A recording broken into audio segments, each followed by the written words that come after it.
Hello and welcome to We Are the Ville, the Westerville City Schools podcast. I'm your host, Melanie Amato, and this podcast takes you behind the scenes to showcase how our schools operate and highlight our amazing students. Welcome back and thank you for joining us for episode 9. In this episode, we are going to talk about our amazing student athletes that play and participate in winter sports. Girls-boys basketball, wrestling, swimming and diving, bowling, and the club sport gymnastics. Winter sports play a huge role in our schools. They teach teamwork, discipline, and resilience, skills that help students grow, build confidence, and prepare for future success. Joining me are 3 athletic directors at our 3 high schools, Wes Elifritz at North, Andy I at Central, and Jeff Good at South. Let's start with you, Wes. Thank you for joining our podcast. Thanks for having me. Well, let's start with a little background on you. How long have you worked in the district, and what do you like about being the athletic director at North? Well, this is my 10th year as the athletic director, getting to serve at Westerville North. I've been here since 2016, and there's a lot of great things about being the athletic director at North, but easily the top one is when you get to see our student athletes achieve their goals and achieve great things within their programs. That's great. So you just had the Meet the Teams night at North for the winter sports programs. What should the community know about North teams this season? We got a lot of great things on the horizon for the winter sports teams. All the teams that you mentioned, our numbers are up. We're always looking to make sure that our student athletes know there's a place for them, right? So swimming and diving and bowling and our sideline and competition cheer teams, both our wrestling teams, the numbers are up. Girls basketball and boys basketball numbers are steady. So I think that's the biggest thing is our student athletes are excited to continue playing their sport. Their experience is going well enough that they can't wait to come back out. So we have a lot of great things to look forward to this year. And, Westerville North boys basketball team is coming off a state championship year. Congratulations to them once again. They did their whole tour of that Don being recognized at the State House and numerous ceremonies here in Westerville. Do you think they are looking a chance to repeat? And which other athletes should the community keep an eye on? Yeah, and I think our boys and Coach Trustley and his coaching staff obviously gave us a lot of joy last spring. I think if you ask Coach Trustley right now, that he's just trying to win their first game, right? Mm-hmm. But definitely the expectations are high. We lost some really, really good seniors, but from that state championship team, a lot of returning guys coming back, some other guys that it's now their turn to step in. So the expectations are high. As far as our other teams go, this is our girls wrestling. It's their first official year as an OCC league sport. So they're excited about that. First time ever that a girls wrestling team could win an OCC championship. Our boys wrestling team is always near the top of the league. Our competition cheer team just qualified for nationals, which they'll go down in February to Florida to compete in that. Our bowling team numbers are up. Swimming and diving numbers are up. So, all of our teams are at different levels of success right now. Obviously, you have a state championship, and then you have teams that are competing for a league title. But in every way, shape, or form, all of our teams, have different goals of success that they're looking to achieve this winter.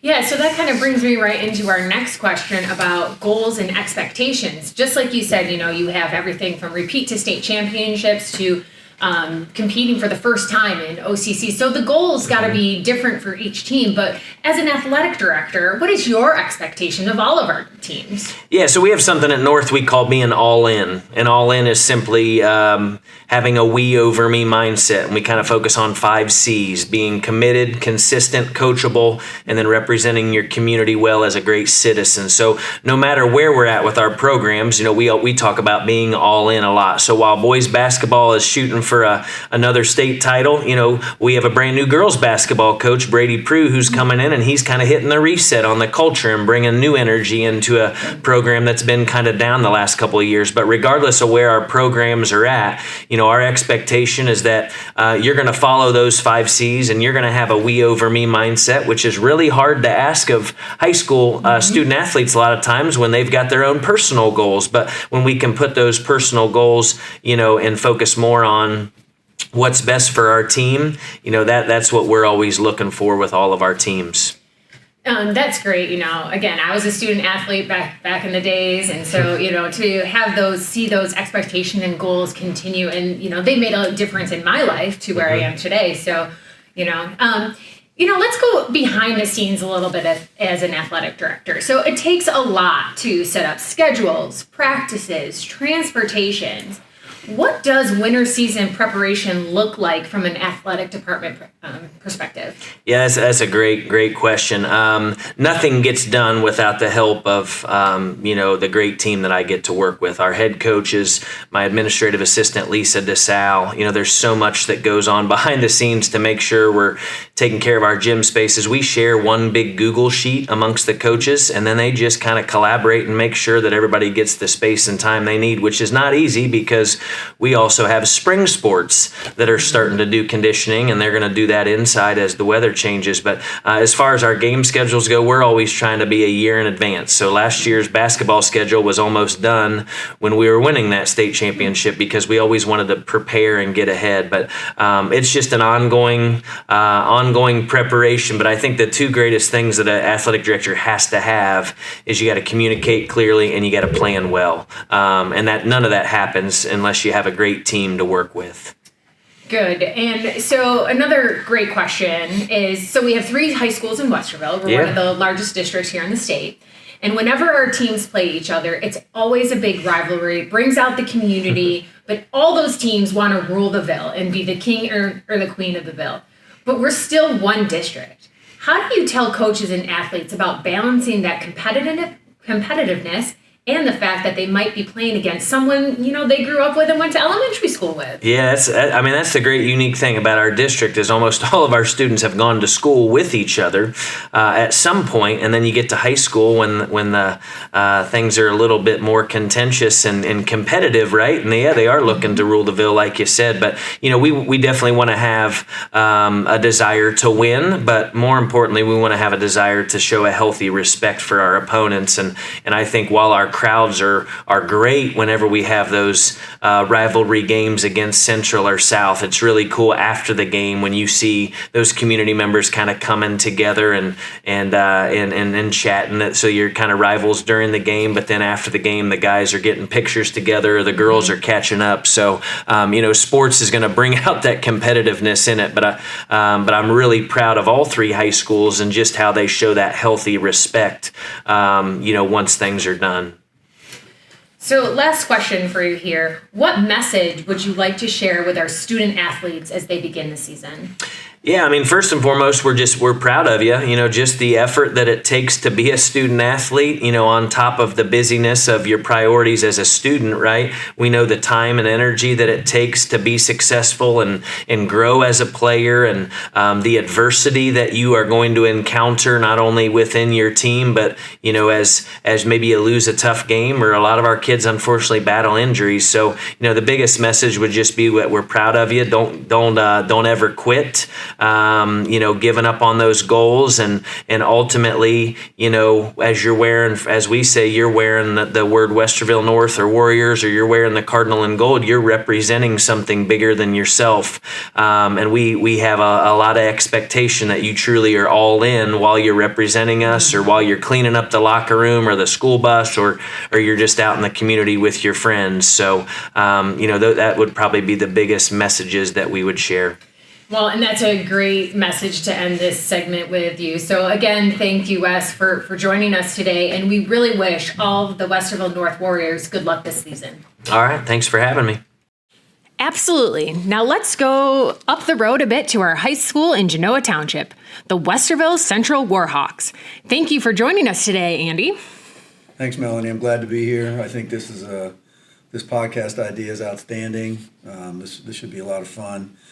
And I've been told that I have a face for radio, so get to fulfill that today. So this is your perfect medium. Yeah. Beautiful. We like to hear that. So, we just talked to Wes, the athletic director at Westerville North, and I was wondering, each of the 3 of you run your own programs, but do you communicate a lot with each other when planning athletic events? Yes, we do. There's a schedule, obviously, that the conference gives us.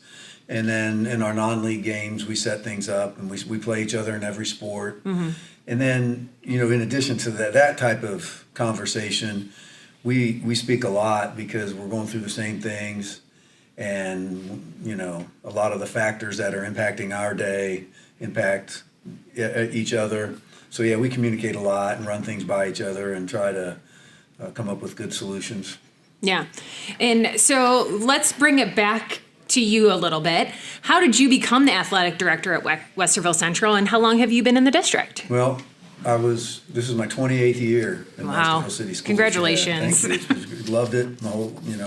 Our whole lives, my wife and my daughters, our whole lives have been here. So, we love it, and we've had my daughters had great education at Westerville Schools. They had great sports at Westerville Schools. So we've been here for our whole lives. So I started 28 years ago. 1998 was my first year at Westerville North. I was there for 5 years as the athletic director. And then when Central came on the board, through the planning and the construction and the implementation of Westerville Central High School, I expressed some interest in being the athletic director and the principal of Central at that time. Brought me on board. Nice.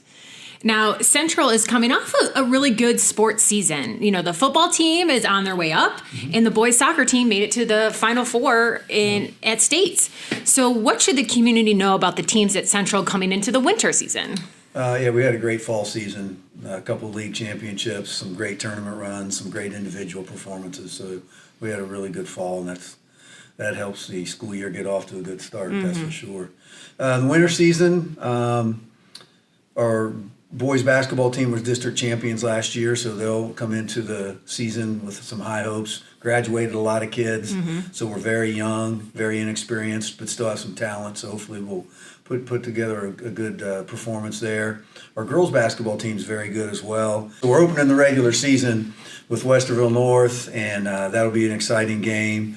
It'll be hard fought and well played. One of our players, Ella Martin, who's a senior, is hoping to, she has a nice game tonight, break the school record for scoring. So that'll be exciting to get things started with the season. And she's had a great career, obviously, already, and she wants to cap it off with a good senior year.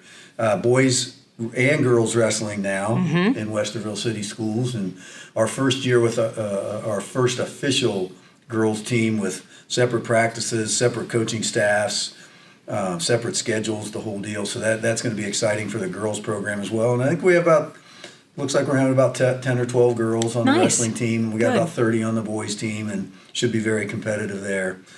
Boys and girls swimming and diving is a winter sport. They'll get started here real soon. Boys and girls bowling, winter sport. They start their season right here right around Thanksgiving as well. And girls gymnastics. So it's a big season.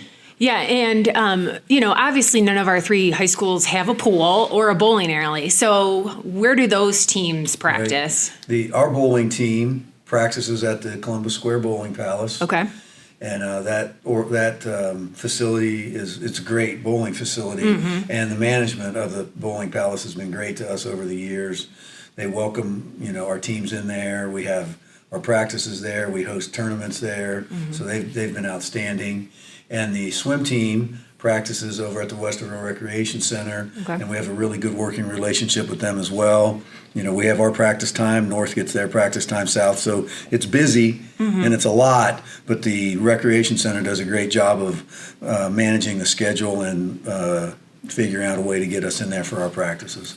So really, it's not just high school sports in the Westerville City School District, but it's also affects the whole community as well with the partners that we have throughout to get to these athletes, the time and space they need to practice. And with, from the rec center's perspective, they have their members and their clientele that they have to take care of, and that they have to cater to almost because of the people buy memberships, but we make it work, and we've had a good working relationship with them. That's great. So what do you think the strengths do you feel set Central's winter programs apart from the others? A couple things. The 3 of our winter sports are coached by alums. Oh, see, that's awesome. Westerville Central, yeah. Yeah. So, yeah, the quality of our winter sports is okay. We're not, state level necessarily. We're hoping to be. We're striving to be. But, again, very good programs, and we have coaches that were alums of Westerville Central. Max Shalver is the head boys basketball coach. He was class of 2012. Trey Bogatich is the girls wrestling coach. He was class of 2019.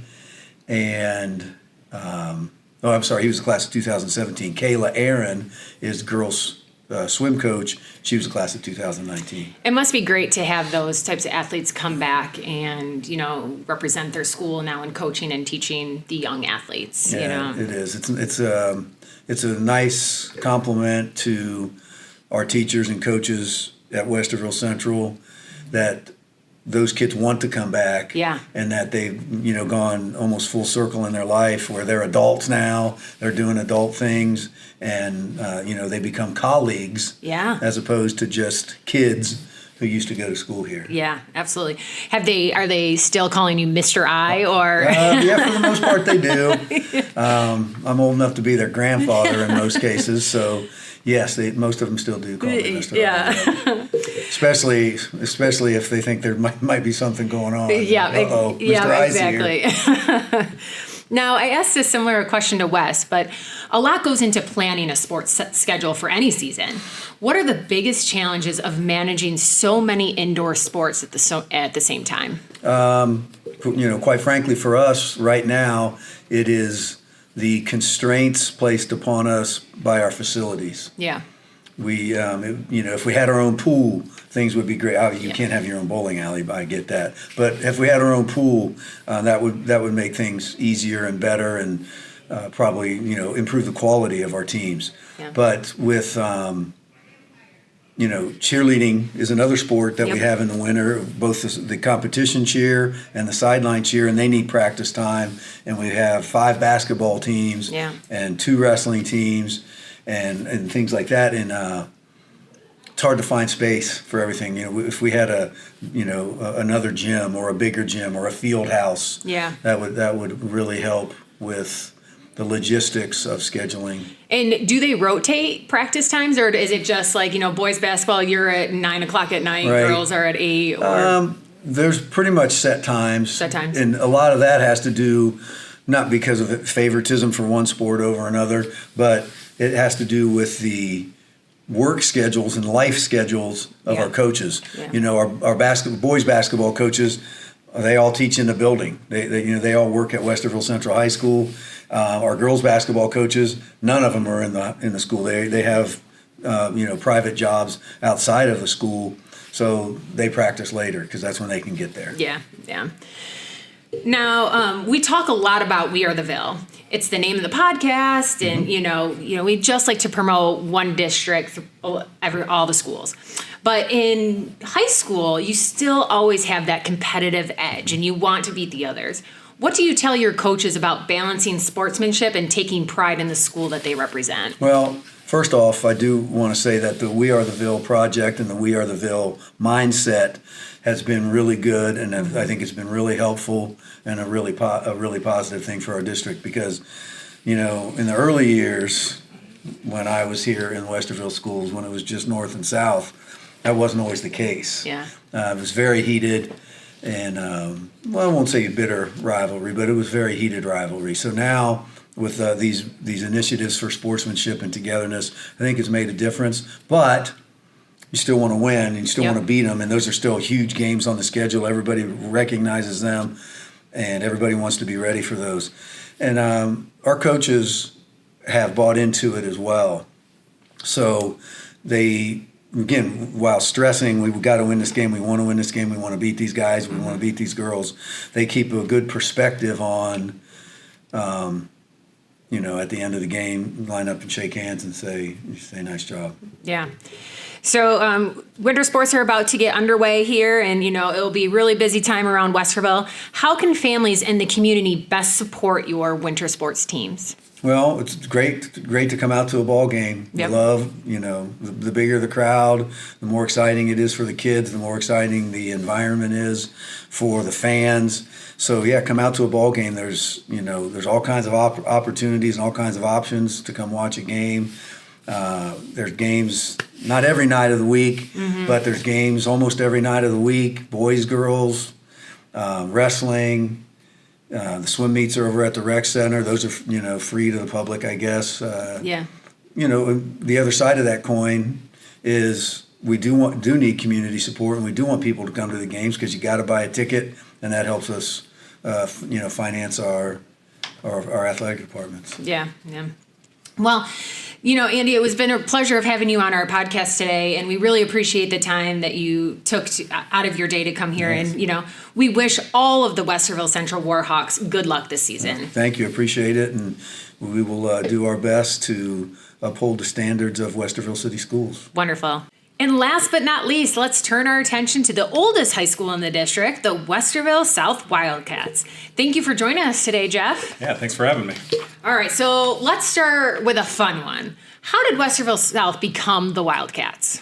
Well, this is a great question, I'll be honest. I had to do a little homework on this one myself, and I wish I had a really cool, unique story to tell you how we came to be. But based on the conversations I had, believe it or not, it was as simple as a committee of students and teachers coming together. What I was told is back in the 1940s, because at the time we did not have a mascot. I believe I read something that we were actually called the Dry Towners, because at the time Westerville was one of, if not the only, dry communities. Yep. And that committee settled on the Wildcats. So again, I wish it was some fun, elaborate story, but that was kind of the gist of it. Yeah, like no wildcat running around in this area, and But so, how did you become athletic director, and what do you like most about the role? So I took a little bit of a unique path. I did my undergrad studies and collegiate career, if you will, at Ohio University, studied sport management, and actually started my career in the professional ranks. Spent a couple seasons with the Columbus Crew soccer team here in town, and then met a man who ran the student activity group for Columbus City Schools. Asked me if I had ever considered a career in being an AD at the high school ranks, which at the time I had not, but he more or less convinced me to give it a try. And 17 years later, I guess, with stops at Centennial High School in the City League, 5 years at Pickerington North, and we're on year 7 here at Westerville South. So I guess, as they say, the rest is history. There you go. Well, I'm sure they're glad to have you here. And so let's rewind a little bit to the fall. Our Westerville South teams did great. We had our football team beat both Northman Central this year, and made it to the second round of the playoffs. But what are you most excited about heading into the winter sports program? Yeah, like I said, we had a great fall season. We had a lot of firsts. You mentioned football having a great season, but girls soccer, girls volleyball, all really had great seasons in their own rights on the court or on the field. We had a couple firsts with the first outdoor girls volleyball game in Westerville history, and to my knowledge, only the second in the state. So that was a big deal for us, for our community, and a great evening. So yeah, a great fall season, but as I told our parents at a booster meeting last week, it's great to reflect on all that stuff, but the reality is winter's already here, and we're moving forward. So looking forward to the winter. In my role as an AD, I think winter is a nice change of pace, and we, in my role, get to settle into a little more of a routine. Fall is our busiest season by far in terms of just the amount of programs that we have going, the amount of nights of the week and weekends, and just constant, games and play taking place. So winter, while it's a long season, it's more regimented in the routine of Tuesday, Friday, a little more consistency. So from my seat, it makes things a little calmer, believe it or not. Yeah. And is there any, athlete or sports teams, the community should turn their eyes to or be prepared to watch? Yeah, we got a number, and I kind of hate doing this because I know I'm going to forget somebody. Yeah. But we have a sophomore point guard, Xavier Jones. He's coming in with a couple of Division I offers already, being young in his career, so I think he's going to be exciting to keep eyes on this year. Our backcourt in the girls basketball program are led by a sophomore and junior, London Brewer and Sarai White, who are both very talented in their own right. And then, of course, our junior diver, AJ Kier, who finished third in the state as a sophomore. So lofty expectations on his plate this year as well. Yeah, that all sounds great. And, the great thing about high school sports is, the kids will graduate, new ones will come up, new talent. We get to see, how have the programs at South grown or evolved over the past 7 years since you've been here? I think the biggest thing that I've seen in my tenure here at Westerville South is just our coaches' willingness to share athletes and just be flexible with athletes, whether it's sport to sport, sport to work obligations, family obligations. I think, again, I'm in year 17 now of doing this, and I feel like our coaches' ability to be flexible is more prevalent than ever, especially if you want these kids to be a part of your program and ultimately contribute for your team. You got to be willing to work with them. And I think our staff here has done a tremendous job of collaborating together, working together to share athletes, to make sure they're getting in a workout for one sport but playing another. They really do a great job of that. And I think that's a big shift from, even 10, 15 years ago, where maybe specialization was becoming more prevalent. You heard stories of certain schools where coaches weren't as apt to share athletes as others. So I really do commend our coaches on doing a great job of working together and sharing athletes. Nice. Now, I talked a little bit about the behind-the-scenes work with Wes and Andy and the challenges of making schedules and finding practice times and transportation. You can be ready to go and everything looks great on paper, but Ohio weather, always unpredictable. So how do you handle all this scheduling when unexpected situations arrive, like weather and cancellations? Well, I think the nice thing about having continuity, again, myself being in my 7th year here, a lot of our coaches, they may be new in their role, but they've been on staff for a long time here, like Coach Gomeyer in our boys basketball program. So we're all well adapted to what our plan is. Everybody knows how we operate as a district.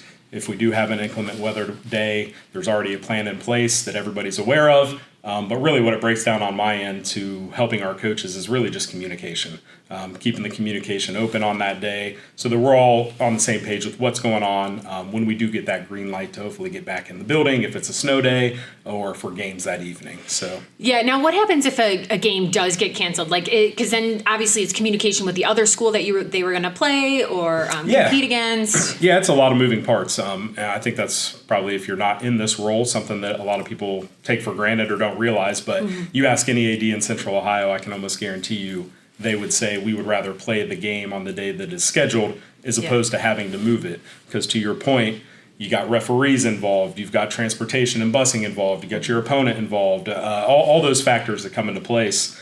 And as you know, the OCC, we span all around Central Ohio, so we may be in school that day, but our opponent could be Taze Valley or a Pickerington who got 3 inches of snow and we got a dusting. So there's a lot of challenges that come into play, but again, like anything, I think communication is key and we'll make her work. Nice. So I'm at the district level and I'm always supporting We Are the Ville. So is everybody here. But, I know when it comes to competition in sports, everybody wants to win and rule the Ville. As an athletic director, how do you promote competing hard, but still remember you're part of one district community? Well, I definitely don't have to talk to our coaches or kids about competing hard. I think all of us are competitive by nature. That's why we're in the field that we're in. We all go out there every night, every day, hoping to win the contest that we're playing, right?